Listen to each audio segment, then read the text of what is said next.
আজকে আমি মেহেন্দি পড়তে এসেছি পামেলার কাছে। এই যে পামেলা মেহেন্দি পড়াচ্ছে। পামেলার বাড়িতেই আছি। আর এই যে আমার মেহেন্দির ডিজাইনটা দেখো, ডান হাতটাতেও পরবো, এটা সবে বাঁ হাতটা হয়েছে। তো ভীষণ সুন্দর ডিজাইন করে ও। ও একজন মেহেন্দি আর্টিস্ট। তো তোমাদের যদি লাগে তাহলে তোমরা কিন্তু বুকিং অবশ্যই করতে পারো। আমার কমেন্ট বক্সে জানিয়ে দেবে তোমাদের যদি মেহেন্দি আর্টিস্টের প্রয়োজন হয়। এই দেখো মেহেন্দির ডিজাইনটা। আমি খুব একটা মেহেন্দি পরতে চাইনি, মানে হাত ভরে নর্মালি আরবিক মেহেন্দি পরেছি। তো ও কিন্তু ব্রাইডাল মানে সব রকমই পরাতে পারে। খুব সুন্দর হয়েছে এই ডিজাইনটাও। এবার ডান হাতটাতেও পরবো আমি। তো আমার দু হাতে মেহেন্দি পরা হয়ে গেছে। এই আমার দুটো হাত।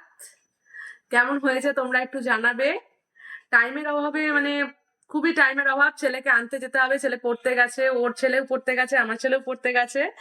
তো যেহেতু টাইমের অভাব সেহেতু মোটামুটি কোনো রকম তাড়াহুড়ো করে পরিয়ে দিয়েছে। ও কিন্তু ভীষণ ভালো মেহেন্দি পড়ায়।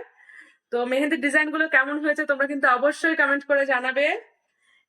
দুটো হাতেই আমি পরেছি অল্প অল্প করে।